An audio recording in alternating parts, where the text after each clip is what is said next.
Primera a los Corintios.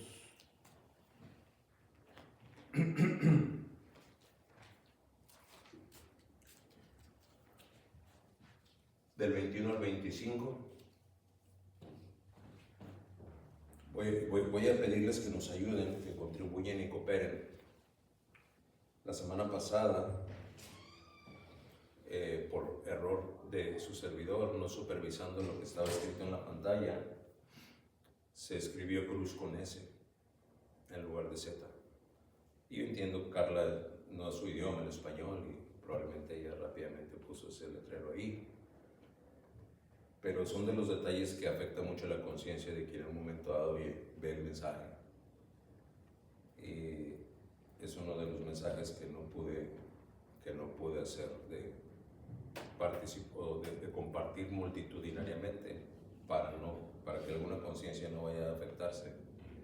Entonces, si usted de repente llega a ver alguna falta de ortografía que identifique, inmediatamente avísenos para corregirla. Se puede corregir en ese momento.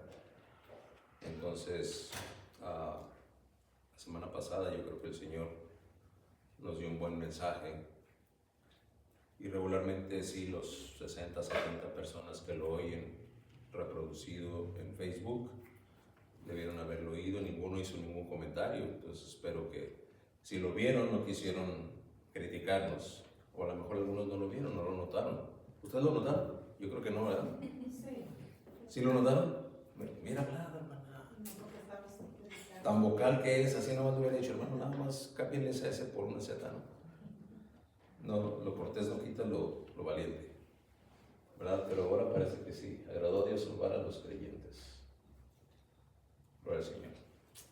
Bueno, dice la palabra de Dios ahí en el versículo 21, siga con su vista, y ahorita le voy a indicar a partir de qué versículo leemos todos juntos.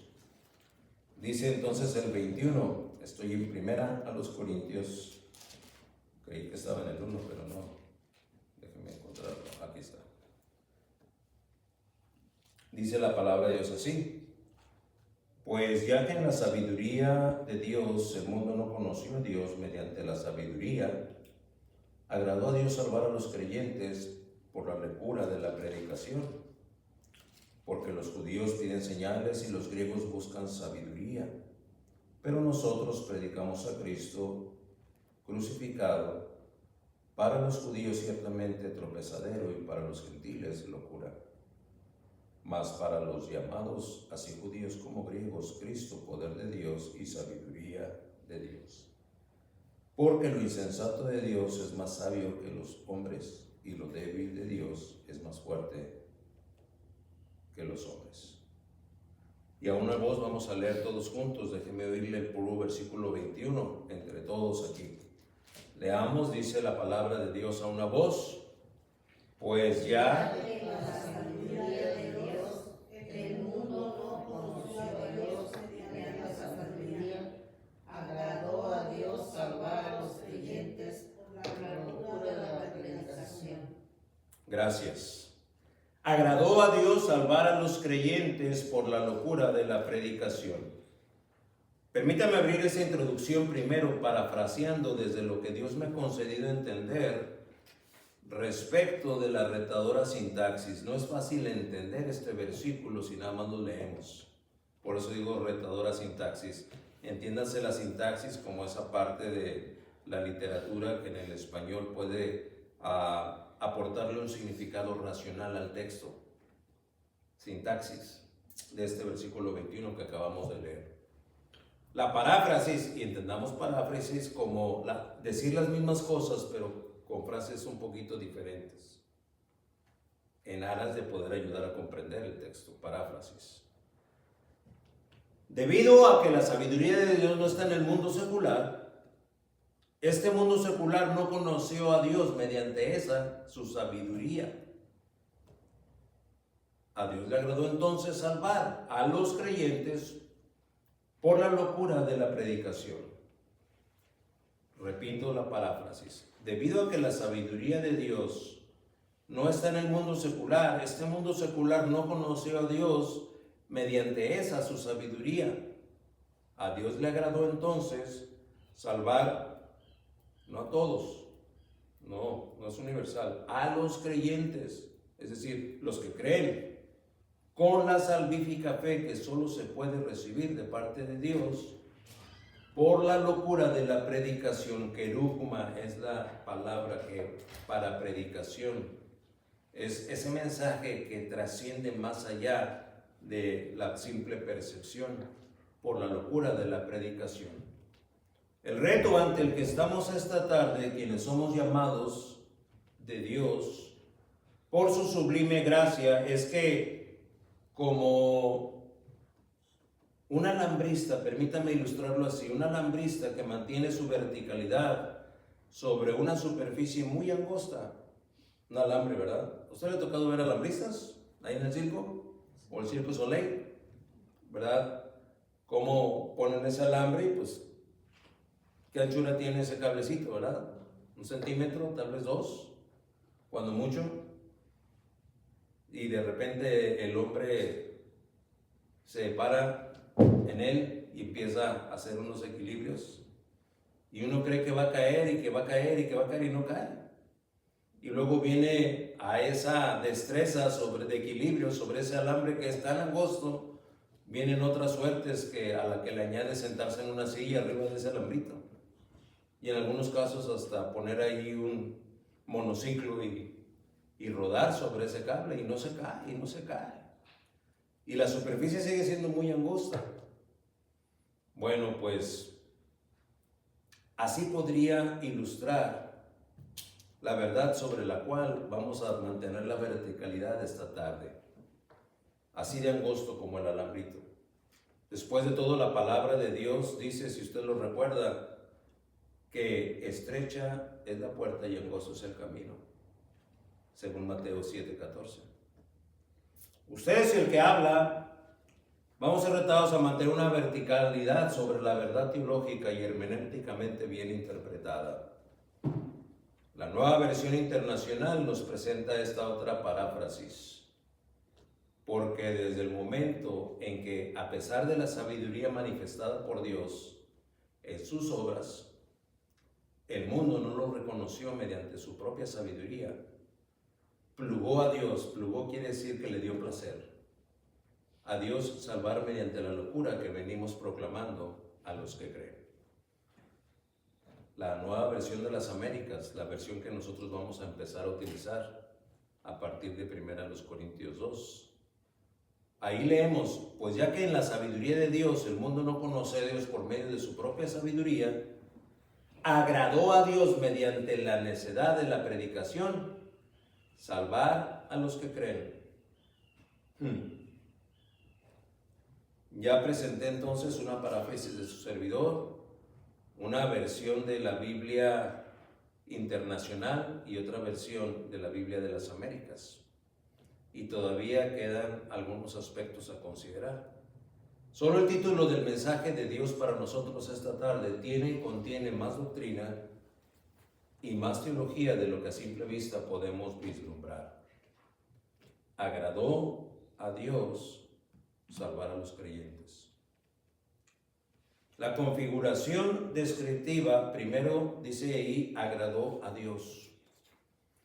Este agradó no fue una reacción divina contingente, tampoco urgente, y no fue tampoco una postura fortuita, accidental, repentina o aleatoria.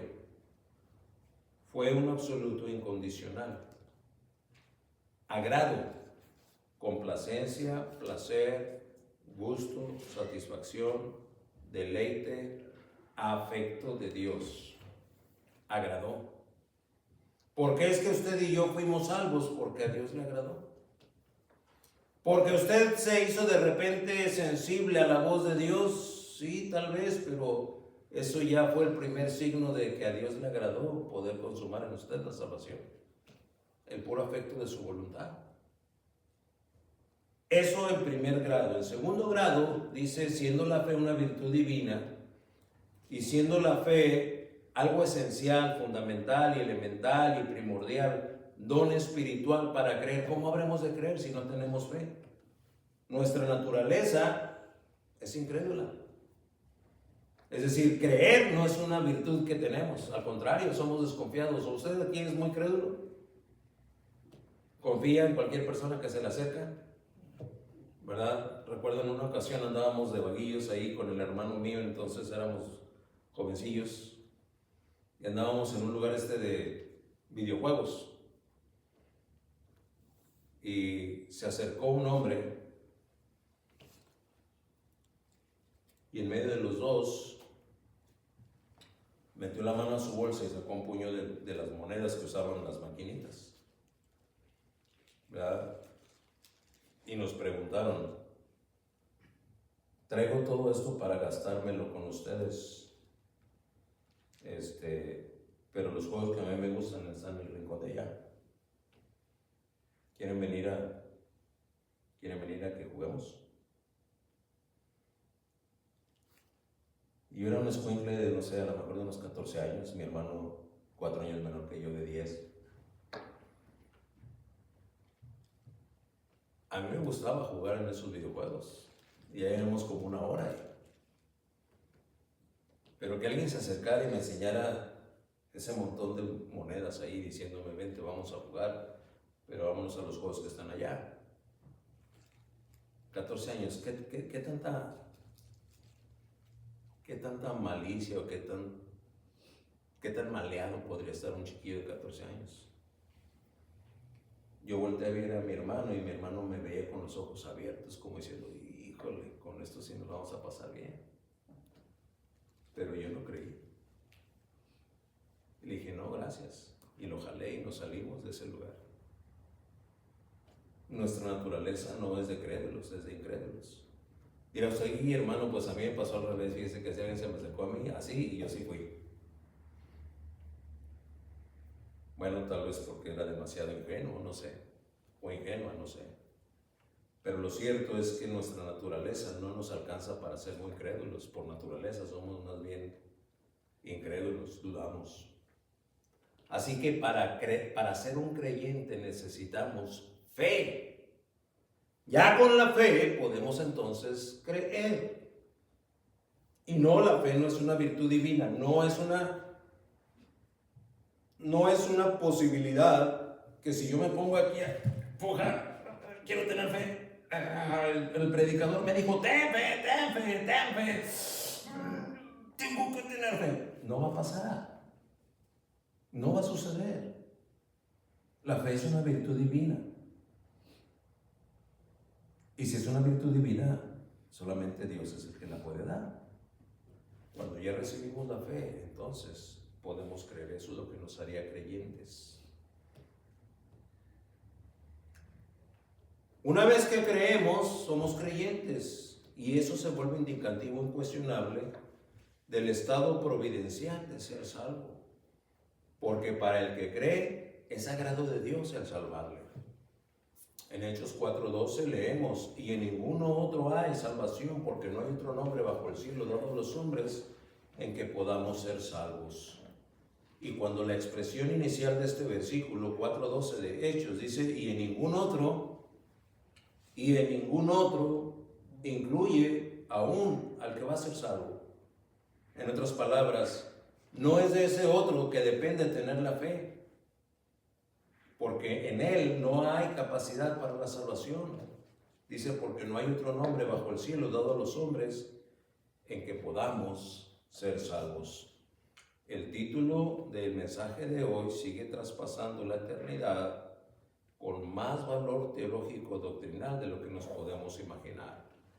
Agradó a Dios salvar a los creyentes. Y vamos a abordar el mensaje, pero vamos a pedir que sea Dios quien nos dirija en este intento. Señor y Padre nuestro, entregamos a ti el tiempo de la predicación de tu palabra, rogando que la atención de ninguno aquí se distraiga, y también rogando que tu Espíritu Santo, Señor, haga corazones sensibles y oídos abiertos para que tu verdad encuentre convicción en el corazón de cada uno.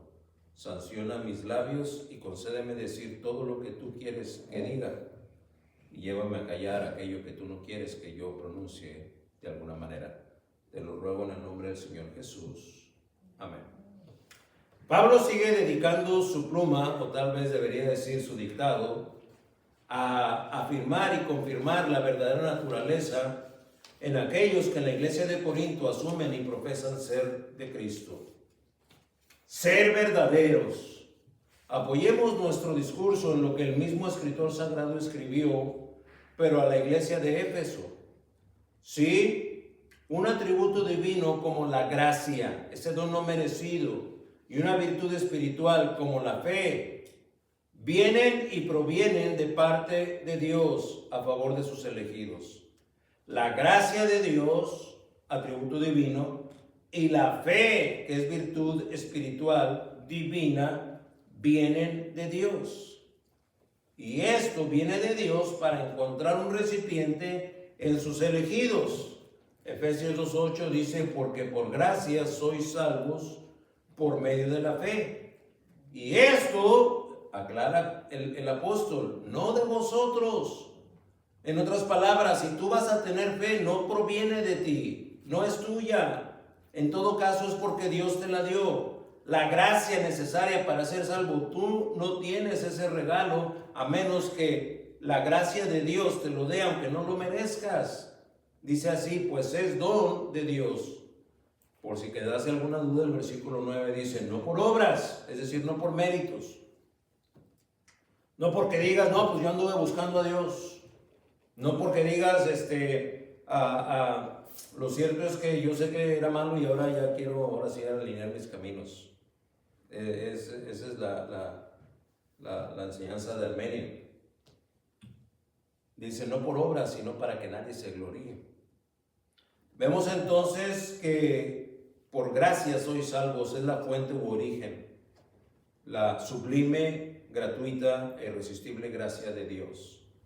El conducto es la fe, es la fe. ¿Usted se ha preguntado alguna vez cómo es posible que nosotros oigamos? ¿Cómo está usted oyendo mi voz ahorita mismo? Hay una fuente de origen, una cuerda vocal que vibra en mi garganta. Llega al micrófono, el micrófono amplifica y ese sonido de las bocinas viaja por un medio. Ese medio es aire. Así es que la vibración que en las moléculas del aire llegan hasta nuestros tímpanos y los hacen vibrar. El medio a través del cual usted y yo oímos la voz que está ahorita en esta predicación es a través del aire, ese es el medio. ¿El origen cuál fue? Dijimos mis cuerdas vocales. El origen para que aquel llegue a ser salvo es la gracia de Dios. El medio a través del cual llega es la fe. Y ni el origen, mis cuerdas vocales, ni el medio le corresponde al que oye. El que oye solamente es un recipiente. Si no hubiera un medio de propagación, no podríamos oír. No importa que mis cuerdas vocales estuvieran vibrando. No importa que el micrófono estuviera amplificando. Si no hubiera aire aquí, cuyas partículas se mueven y hacen que nuestros tímpanos se estimulen, no oiríamos. Por eso en el espacio donde no hay aire, es necesario un estímulo a través de ondas electrónicas para que se oiga. No se puede oír con audífonos, se tienen que poner unos electrodos alrededor del hueso que tenemos aquí alrededor de la oreja. Y entonces aquellos pueden oír.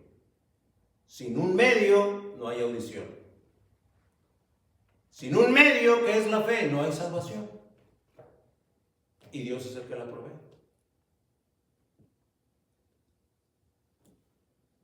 Entonces, se consuma la transmisión del mensaje. Se consume o se lleva a cabo la transmisión del mensaje.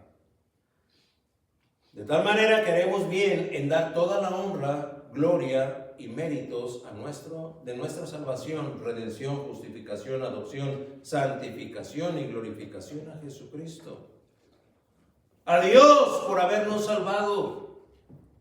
Pablo confronta a los hermanos corintios, como hoy confronta a la iglesia de creyentes, a esos a los que agradó a Dios salvar. Pablo está ocupado de los corintios. Pero un mensaje como el de hoy también está ocupado de los sandiaguitos. O del gentilicio que usted que hoy sea, si nos está oyendo por los medios de internet. Y a ellos es a los que está confrontando. Agradó a Dios salvar a los creyentes. Punto número 1. La salvación por asignación. Según el versículo 21, leemos ahí lo que la palabra de Dios dice.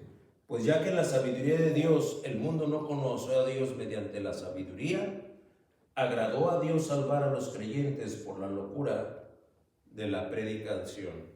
Decimos que es salvación por asignación, porque asignación quiere decir establecer lo que corresponde a algo o a alguien para un determinado objetivo.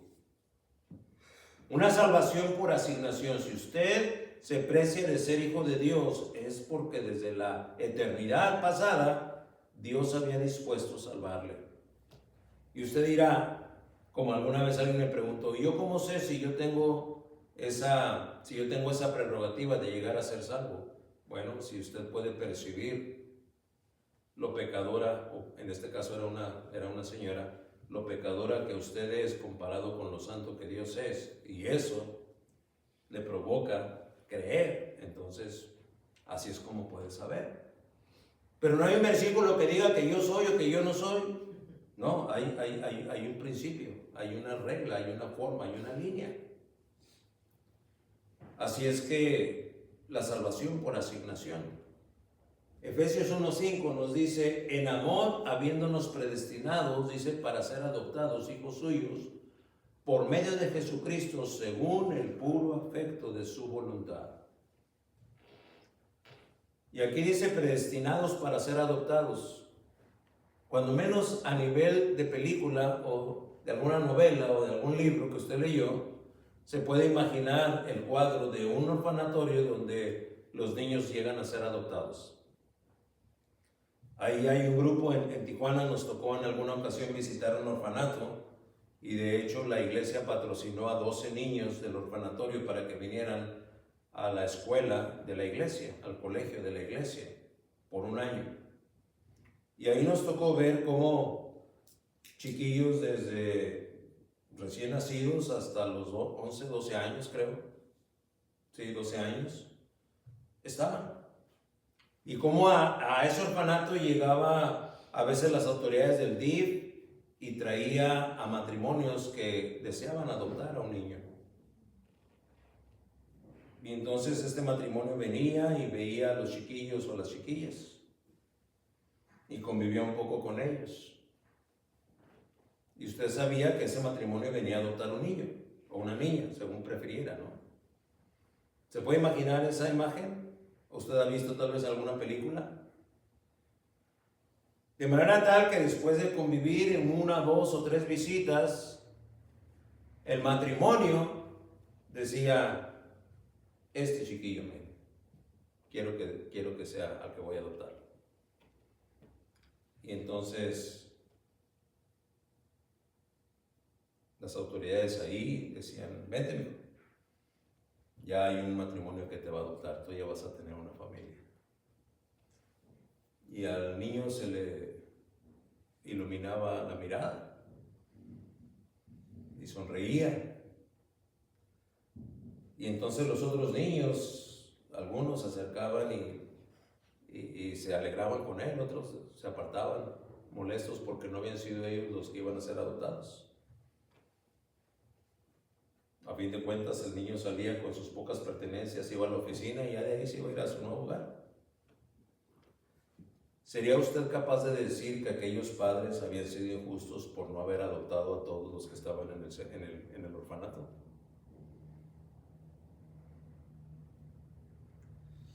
¿Sería usted capaz de pararse delante de este matrimonio? Vamos a suponer que se apellidaran Herrera.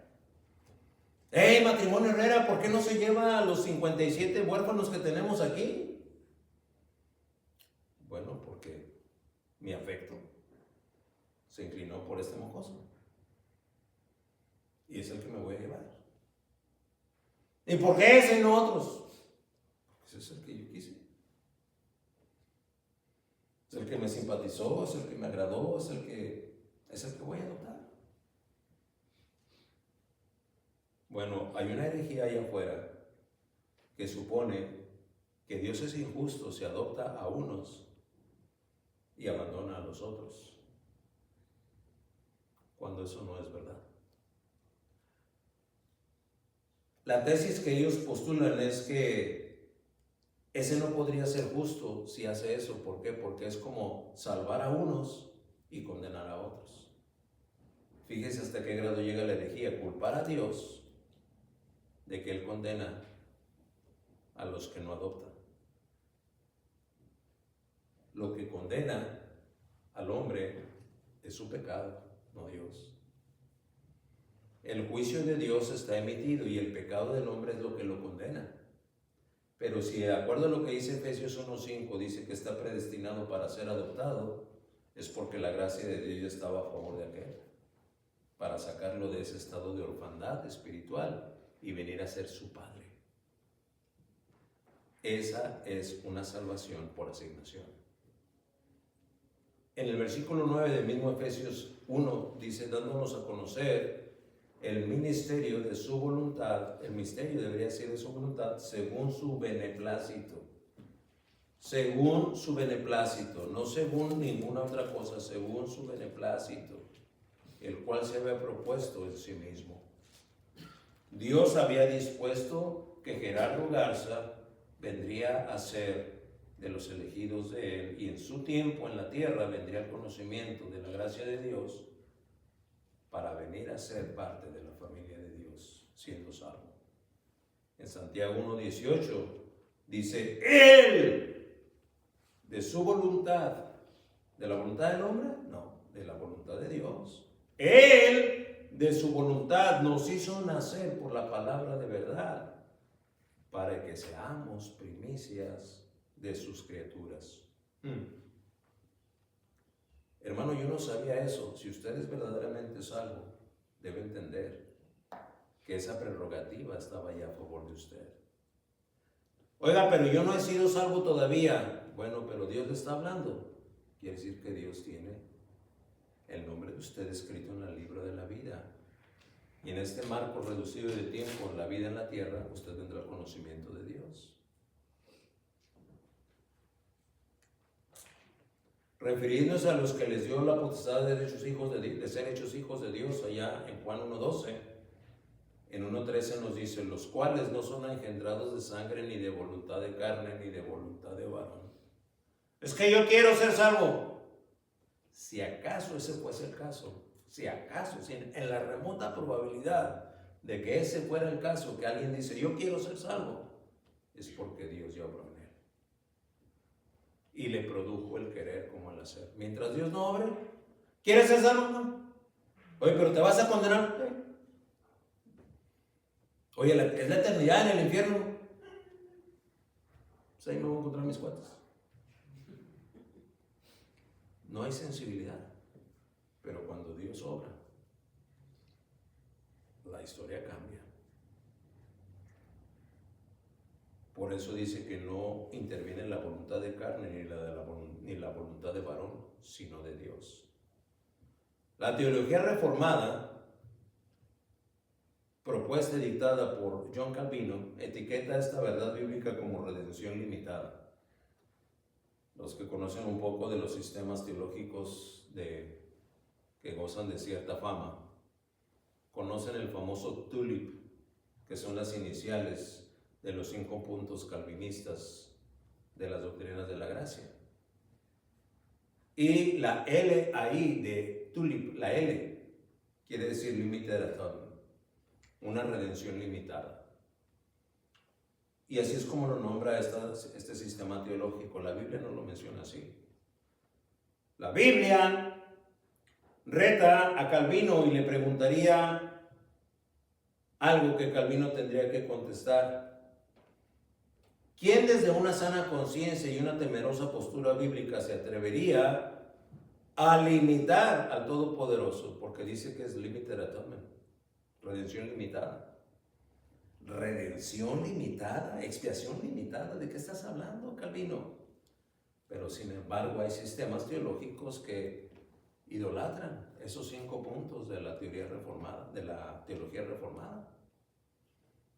Déjeme decirle, la reforma tiene muchas cosas buenas, pero no todas son buenas. Hay ciertos sesgos con los que tenemos que tener cuidado. Quien dice, yo prefiero los reformados,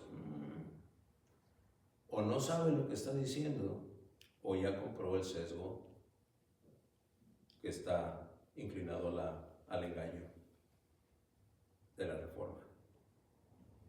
El movimiento es famoso, el siglo XV. Pero a mí se me eriza la piel cuando resulta que el origen de la reforma son católicos que supuestamente tuvieron un celo más espiritual de interpretación de la Biblia. Y por eso tienen su fama. Pues esta teología reformada lo menciona como limited atonement o como redención limitada.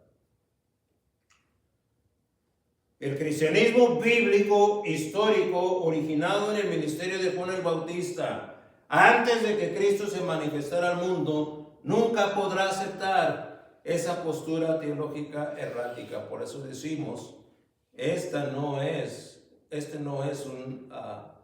una redención limitada, es una salvación por asignación. Dios inspira a Pablo para que escriba a los que son de Cristo, allá en 1 Corintios 1:2. Ustedes y yo atendimos este versículo al principio de 1 Corintios, en donde Pablo les escribe y les dice, llamados a ser santos con todos los que en cualquier lugar invocan el nombre de nuestro Señor Jesucristo. Allá en Efesios 1:3, el mismo Pablo escribe, pero a la iglesia de Éfeso, que nos bendijo con toda bendición espiritual en los lugares celestiales en Cristo. Versículo 4, según nos escogió en Él antes de la fundación del mundo. Nos escogió, pero ¿para qué? ¿Para qué nos escogió? Gracias por preguntar. Para que fuésemos santos y sin mancha delante de Él. ¿Cómo podríamos nosotros llegar a ser santos y sin mancha? ¿Porque de repente nos íbamos a poner bien correctos?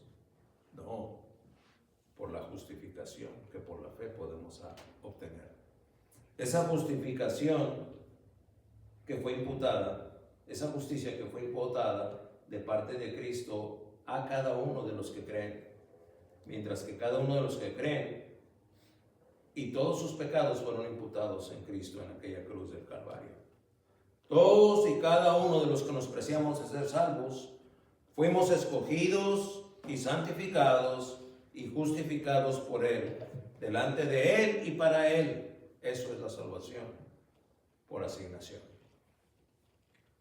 Hermano, yo no sabía eso. Bueno, ahora ya lo sabe. Esta verdad alcanzará para conmover sus entrañas y corresponder más a la vida que como cristianos somos llamados a vivir, o no causará ningún impacto. Agradó a Dios salvar a los creyentes. Punto número 2. En el versículo 22 y 23 encontramos el evangelio por designación. Mientras que la salvación fue por asignación, el evangelio fue por designación. Hermano, ¿y por qué dice que por designación? Bueno, si designación quiere decir nombramiento de una persona o una cosa para un cargo, función u objetivo determinado, entonces el evangelio es por designación. Leemos en Juan 1:11. Note usted lo que dice. A lo suyo vino y los suyos no le recibieron. Versículo 12. Mas a los que le recibieron, los que creen en su nombre, les dio potestad de ser hechos hijos de Dios. Este pasaje de Juan, en el versículo 11, declara que a lo suyo vino. ¿Qué era lo suyo? Es lo primero que tendríamos que preguntar. ¿Por qué? Porque Juan está describiendo el ministerio de Cristo. A los suyos vino y los suyos no le recibieron. Más a los que le recibieron. ¿Quiénes fueron los que le recibieron? Dice, los que creen. Creyentes en su nombre. A ellos les dio la potestad. Le agradó a Dios de ser hechos hijos de Dios. El evangelio por designación. Hechos 13:46. Entonces Pablo y Bernabé, hablando con denuedo, dijeron: a vosotros a la verdad era necesario que se os hablase primero la palabra de Dios. Mas puesto que la desecháis y no os juzgáis dignos de la vida eterna, he aquí, nos volvemos a los gentiles. Oh, pues qué collones, ¿no? Pablo y Bernabé vinieron a predicarle a los judíos y los judíos los mandaron por un tubo y dijeron: ya, ahí nos vemos, ahí nos vamos. Mejor nos vamos a ir a predicarles a otros. Espérese. Es que la designación no puede ser más clara. En el versículo 47 de ese mismo Hechos 13, dice claramente lo que nos relata Lucas en este libro histórico de los Hechos. Porque así nos ha mandado el Señor. Diciendo, o sea, no se fueron porque quisieron. Se fueron y dejaron de predicar a los judíos porque ya el Señor les había mandado diciendo: te he puesto para luz a los gentiles, a fin de que seas para salvación hasta lo último de la tierra. ¿Y cómo es que este mandato trasciende? Bueno, tendríamos que irnos a Isaías 42:6, 49:6, y si quieren su tiempo, léalo. Ahorita por cuestión de tiempo no lo vamos a hacer porque ya tocamos la parte central en este Hechos 13. En el versículo de Juan, en el 11, apunté la pregunta: ¿qué era lo suyo? Porque dice, a lo suyo vino. ¿Pero qué era lo suyo? Cumplir puntual y cabalmente el ministerio de la reconciliación entre Dios Padre, el Santo, el perfecto, el puro, el celoso, el eterno, el soberano y todopoderoso Dios, y el depravado y miserable hombre pecador. Por eso podemos leer ahí en el mismo Juan, capítulo 3, versículo 16, este famoso versículo: porque de tal manera amó Dios al mundo que ha dado su Hijo unigénito, para que todo aquel que en él cree no se pierda, mas tenga vida eterna. Y muchas de las veces en este versículo se apoyan quienes creen en el universalismo, es decir, que la salvación es para todos. Pero no están interpretando bien este versículo. El versículo a la letra dice: porque de tal manera amó Dios al mundo. Es que el amor de Dios es universal. Al grado que dio a su Hijo unigénito. Ahí está, hermano, dice que Dios dio a su Hijo para que todo el mundo sea salvo. No, espéreme. ¿Dónde viene el corte? En la siguiente frase: para que todo aquel que en él cree.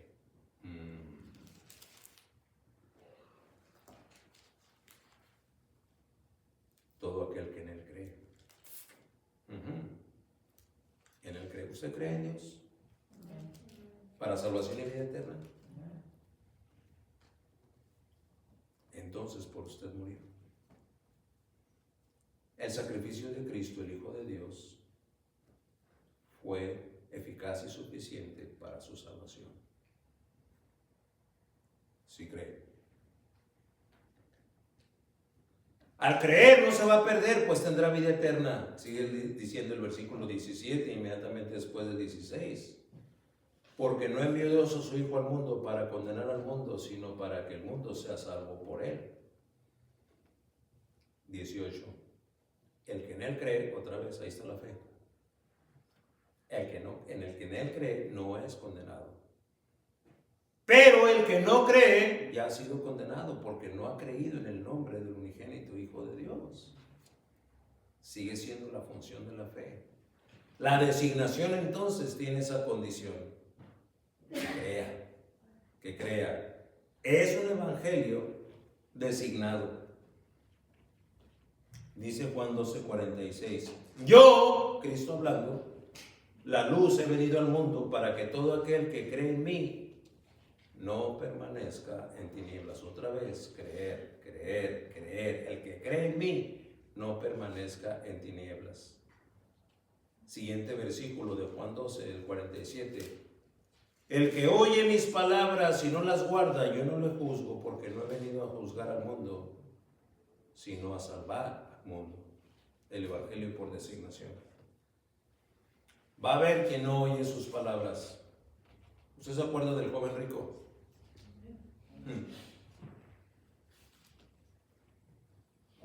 Raboni, maestro, ¿qué debo hacer para heredar la vida eterna? ¿Cumple toda la ley? ¿O todas las ha seguido al pie de la letra? Ok, oye mis palabras, te las voy a decir, óyelas. Entonces, ve y vende todo lo que tiene y dáselo a los pobres. Ya, las palabras están dichas. ¿Aquel joven rico las guardó? No. Se fue triste, ya no lo volvemos a ver.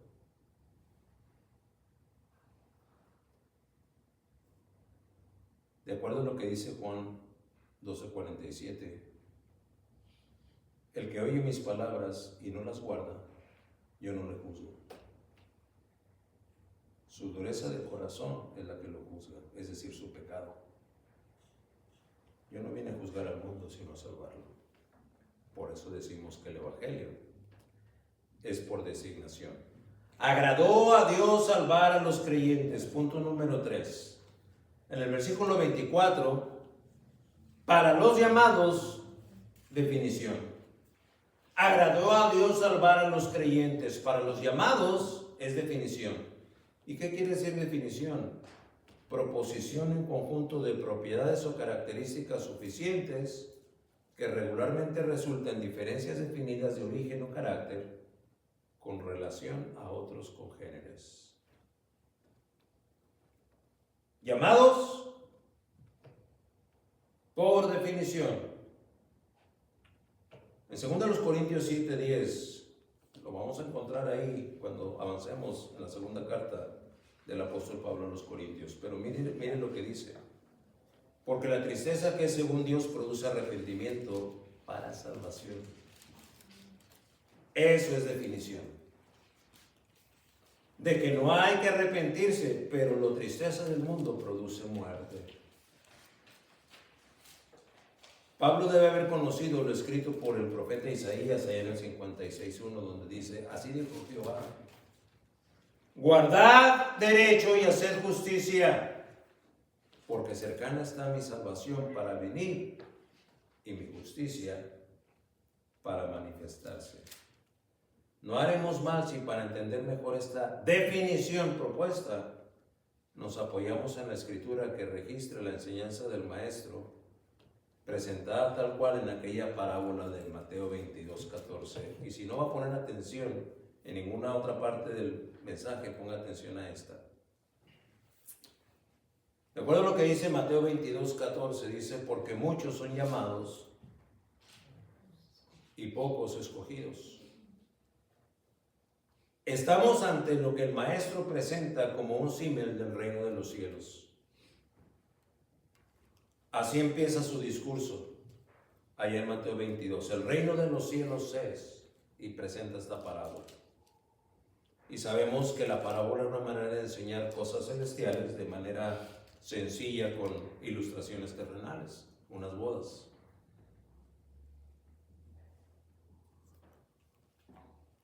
El llamado, que cuando se estudia desde la teología sistemática lo clasifica como un llamado universal, aparece ahí en el versículo 3 de ese mismo Mateo 22. Llamar a los convidados a las bodas, dice, mas estos no quisieron venir. Ese es el llamado universal. De acuerdo a lo que dice la última parte del versículo 4, proclamaban aquellos siervos del novio que estaba por casarse, venid a las bodas, dice el versículo 5, mas ellos, sin hacer caso, se fueron. Es el llamado a venir al conocimiento de Dios. Es el llamado en el que la iglesia se ha de unir al Cordero de Dios, Cristo, que quita el pecado del mundo. Pero hay algunos que ni caso hacen. Dice, se fueron. Una vez que se fueron, hubo entre aquellos quienes regresaron y persiguieron, apedrearon y mataron a los siervos que los habían invitado a la boda. Dice el versículo 7 que al oírlo el rey se enojó y enviando sus ejércitos destruyó a aquellos homicidas y quemó su ciudad. ¿Quemó? ¿Con qué? Con fuego, con condenación. En el versículo 8, y si se acuerdan, les propuse leer 22:14, ya vamos en el versículo 8. Los convidados no eran dignos. ¿Por qué? Porque el mensaje fue predicado primeramente a los que despreciaron el mensaje del Evangelio, los judíos. De los que Lucas escribió allá en Hechos 13, lo acabamos de pasar ahorita, ante los que Pablo y Bernabé declararon que al no tener en cuenta la verdad de la vida eterna, entonces serían ahora los gentiles por designación divina. Esos convidados no eran dignos. Versículo 10. Entonces dice, juntaron a todos los que hallaron juntamente malos y buenos, y las bodas fueron llenas de convidados. Ahí estamos usted y yo. Malos y buenos. ¿Sabes qué? Vamos a predicar a los gentiles y vamos a traerlos al conocimiento de Dios. Que vengan y conozcan la verdad. Y buenos y malos, dice ahí, llenaron el banquete de las bodas, habiendo sido entonces convidados. Ahí estamos ya todo el grupo de creyentes celebrando las bodas del Cordero ofrecidas por aquel Rey, Dios Padre. Dice el versículo 11 que el rey vio allí a un hombre que no estaba vestido de boda. Se coló uno. Es cierto, yo ya abrí la invitación para que buenos y malos vengan a las bodas.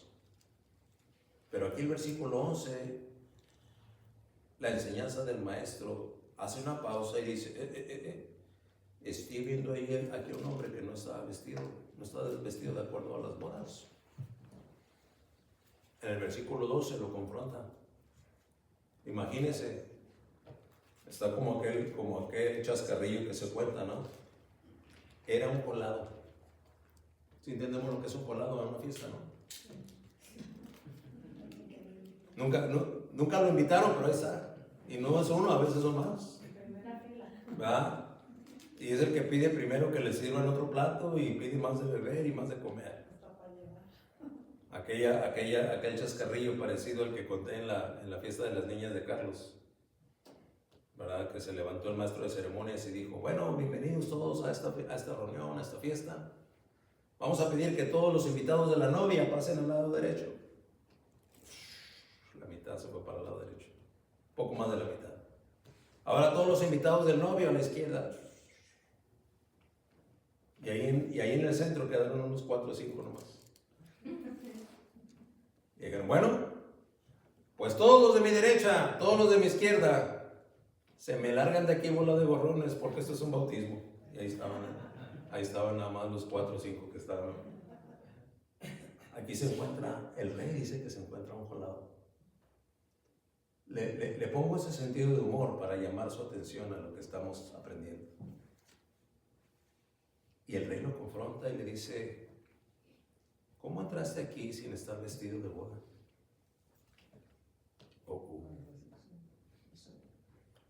El vestido de boda es la justificación que hay en Cristo. Es esos ropajes blancos de la justicia de Dios, de los que nos narra muy bien Apocalipsis 4, 6 y 7. Si lees esos versículos va a entender lo que es estar vestidos por la justicia de Cristo.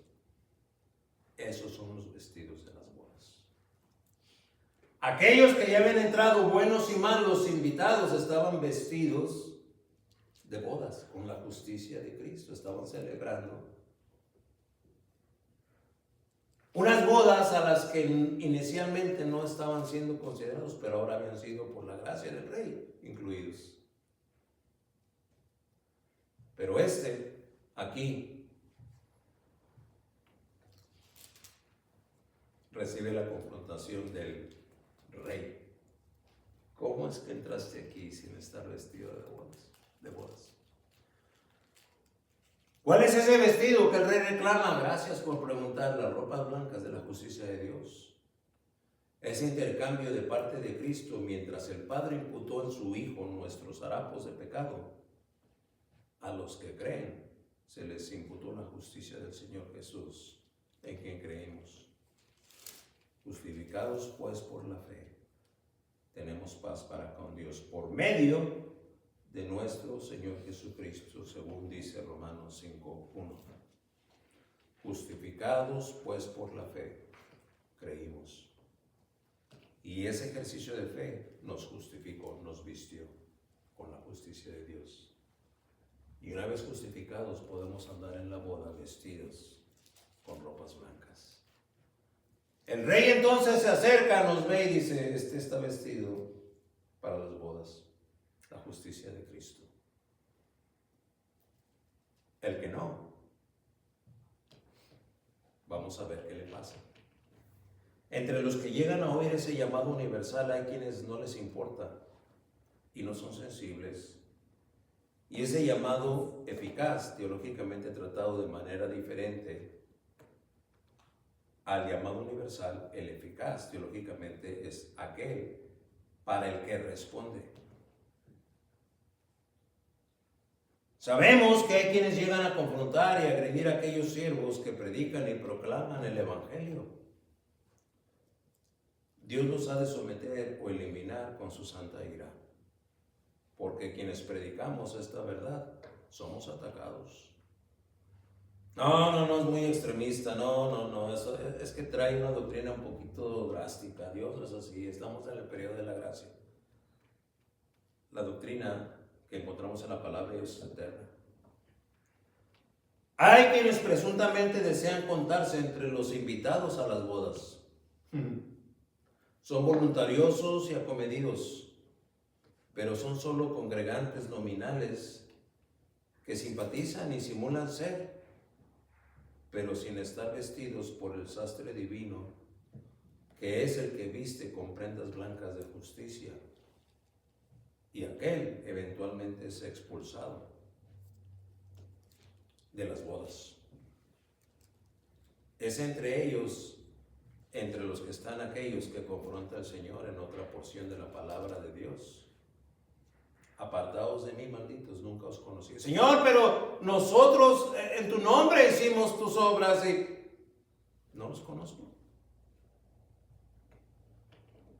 ¿No traen ropa de justicia ustedes? ¿Para qué ponen problema? Hermano, ¿cómo se atreve usted a decir eso? Es que no me atrevo yo, hermano, la Biblia es la que lo dice.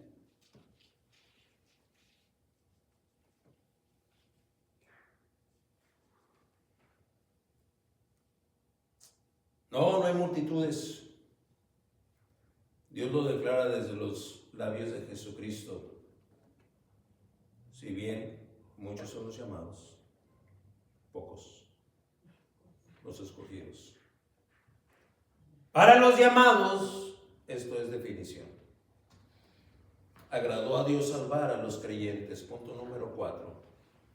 En el versículo 25 vamos a encontrar cómo Pablo maneja esta declaración comparativa. Pues dice, porque lo insensato de Dios es más sabio que los hombres, y lo débil de Dios es más fuerte que los hombres.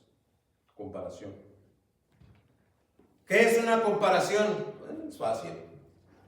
¿Ya? ¿Quiere comparar usted al Real Madrid con las Chivas? Sí. Ahí está una buena comparación, ¿verdad? ¿Quiere comparar usted el tren bala de Alemania, que ya se mueve sin fricción sobre sus rieles, ¿verdad? Que alcanza cerca de los 400 kilómetros por hora, con el trolley? Ahí está la comparación. El trolley de aquí de San Diego, ¿verdad? Ese tren que dicen los que saben, Irán lo vio cuando fue a Alemania. Una vez que se sube y cuando está por cerrar sus puertas, el tren se eleva, porque entra un campo magnético entre el riel y el vagón. Un campo magnético así parecido. ¿Usted ha tratado de juntar los dos imanes por el mismo polo? Si invierte el polo se atrae, ¿no? Se pega. Pero ha tratado de pegarlo cuando son los dos positivos o los dos negativos. ¿Qué pasa? Hay una fuerza, ¿no? Que no deja que se junten. Eso es lo que ha conseguido la tecnología en Alemania. Entonces el tren se llena y se eleva, casi un pie. Entonces no hay fricción. No hay material tallando como una llanta con el riel, ¿no? Es magnético. Así que se imagina la velocidad que aquello alcanza. Y ese magnético que eleva el tren también tiene magnetismo en los costados del riel. De manera que esa cosa vuela. Compárenlo con el trolley de aquí de San Diego, ¿verdad? Va moviéndose porque los rieles y el cable allá arriba, y luego frena. No, ahí está una comparación.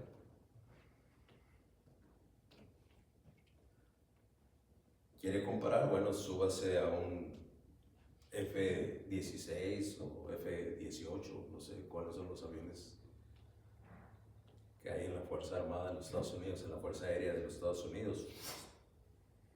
Pueden alcanzar ya 3 veces, 4 veces la velocidad del sonido. O súbase a una avionetita de hélice, ahí está la comparación. ¿Me estoy explicando? Ojalá que sí. Comparación, ¿no? Más sabio y más fuerte, comparación. ¿Qué es comparación? Figura retórica que consiste en identificar dos entidades por compartir una o varias características que ayuda a establecer semejanzas y diferencias entre ellas. De manera que si alguno o alguna en aquella iglesia de Corinto habría de persistir y diríamos como patalear con motivos personales, preferenciales o de su propia opinión o prudencia, para oponerse a la corrección y la exhortación que el apóstol está por traer, con el argumento apostólico de esta comparación, Pablo reduciría a cero.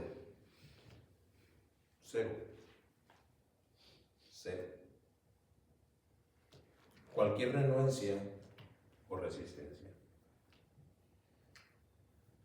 Es que si pudiera evaluarse a Dios, en el remoto y casi imposible caso de que se pudiera evaluar a Dios por insensatez, aún en ese hipotético o supuesto nivel, Dios, diríamos, es insensato. Pues en ese nivel de insensatez, Dios sería más sabio que el hombre. De igual manera, si remotamente pudiésemos calificar a Dios de débil, desde esa debilidad, Dios sería mucho más fuerte que los hombres. El argumento de Pablo va a dejar clara y contundentemente establecida la abismal diferencia en la comparación entre el hombre natural, su sabiduría y su fuerza, y la sabiduría y la fuerza infinita de Dios. ¿Quieres ponerte con Dios? Espérame tantito. No hay espacio para suponer que Pablo no conociera lo escrito por los profetas para fundamentar lo que escribe. Y aunque no lo menciona en lo que él escribe, seguramente o muy probablemente eso está pasando o repasando en el acervo del conocimiento de la ley y los profetas que están en el apóstol. Es altamente probable entonces que lo que escribe, lo escribe inspirado por lo que le recuerda lo que Isaías escribió allá en 55:8 de su profecía, en donde el profeta escribe lo que Dios le está dictando.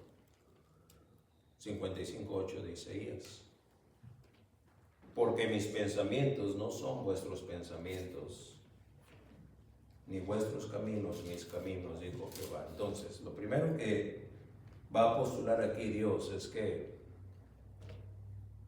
tú te creerás muy sabiondo, muy competente, muy experimentado. Te la darás de muy, pues. Pero vamos a establecer primero una verdad. Tus caminos no son mis caminos, ni tus pensamientos son mis pensamientos. Dejando claro eso, dice el versículo 8, dijo Jehová. Aquí viene la comparación contundente y devastadora, en el versículo 9. Como son más altos los cielos que la tierra, qué comparación, ¿no? Yo me refería al trolley y al tren bala de Alemania, y me refería a las Chivas y al Real Madrid, y me refería al avión supersónico y al avioncito de hélices. Pero la Biblia aquí se refiere en esta comparación a la altura que hay entre los cielos y la tierra. ¿Se imagina usted la altura entre los cielos y la tierra? Comparación. La tierra está aquí. Si usted ha volado en avión y usted se fue al último nivel que los aviones comerciales pueden volar, usted voló a 41,000 pies sobre el nivel medio del mar. Son más o menos 15 kilómetros de altura. Ya puede ver la comparación. La tierra con el punto más alto en el que un avión comercial puede volar. ¿Se alcanza a ver la tierra desde allá? Sí. ¿Pero puede distinguir algo? No, ya está suficientemente alto, ¿no? Voltea para abajo y está alto. Alguna vez lo enseñaba aquí. Muchas de las veces nosotros vamos en el avión y no somos tentados a voltear para arriba, nomás somos tentados a voltear para abajo. Pero ya cuando estamos a 41,000 pies sobre el nivel medio del mar, volteamos para arriba y veremos que el cielo está oscuro. Para abajo se ve claro, para arriba ya se ve oscuro. Tal vez no como la noche todavía, aunque sean las 12 del día, 1 de la tarde, pero ya se ve más oscuro. ¿Por qué? Porque hay menos oxígeno. Pero eso solamente es parte del mismo sistema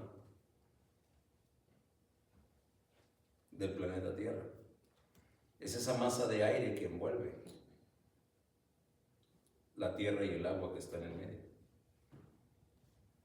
Pero ya es suficientemente alto. Así es que una vez que establece, mira, tus caminos no son mis caminos, ni tus pensamientos son mis pensamientos. ¿Estamos entendidos? Dice Dios. Partamos de ahí, sí, ok. Ahora, como son más altos los cielos que la tierra, no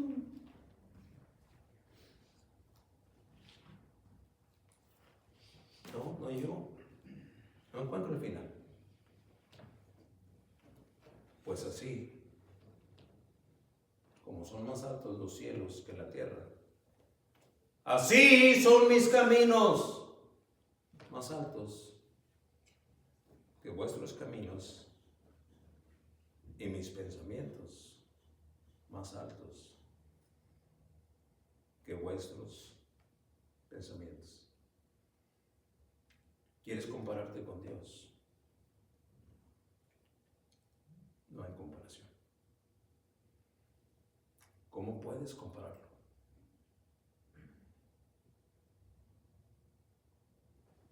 Ante esa realidad comparativa, lo que le toca al Hijo de Dios es humillarse. y decir, Señor, desde este nivel terráqueo, ¿qué puedo esperar? No puedo ver ni lo que está atrás de aquel cerro. Cuando tus caminos y tus pensamientos no solamente ven este planeta, ven todo el universo. Y tú eres el que dictas, dispones, ordenas. Me humillo delante de ti. Y entonces me someto a tu preciosa voluntad. No podremos entender cómo es que le agradó a Dios salvar a los creyentes. Pero ya que nos salvó, si somos creyentes, vamos a gozarnos de esa prerrogativa. En lugar de estar pataleando en su contra, en lugar de estar resistiéndonos a lo que Él nos dicta, nos dispone y nos ordena. De manera pues que a la hora de concluir este mensaje en el que hemos dicho que agradó a Dios salvar a los creyentes, y lo decimos así porque es como la Biblia lo dice, ahí en el versículo 21. No creo poder concluir este mensaje de otra forma que no sea siguiendo la línea teológica del profeta Isaías, misma que hay en el capítulo 55, pero ya leímos 8 y 9, en donde dice, tus caminos, tus pensamientos, mis caminos, mis pensamientos. Así como la tierra, así como el cielo es más alto que la tierra, y así son mis pensamientos más que tus pensamientos, y mis caminos más que tus caminos. En el versículo 7 dice la palabra de Dios, lo que dicta esta convocatoria. ¿A qué nos convoca el Señor, siendo que sus caminos y sus pensamientos son como los cielos más altos que la tierra? Él es el que dice, deje el impío su camino y el hombre inicuo sus pensamientos, y vuélvase a Jehová, el cual tendrá de él misericordia, y al Dios nuestro, el cual será amplio en perdonar. Perdonar. Qué sublime plataforma teológica está estableciendo Pablo a la hora de caerle a los corintios con las reprensiones que les va a venir.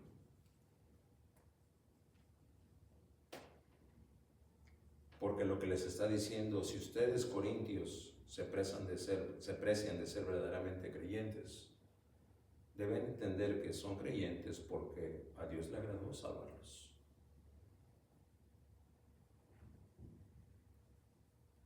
Se los digo yo, Pablo. Se los escribo con el celo que el ministerio apostólico me da.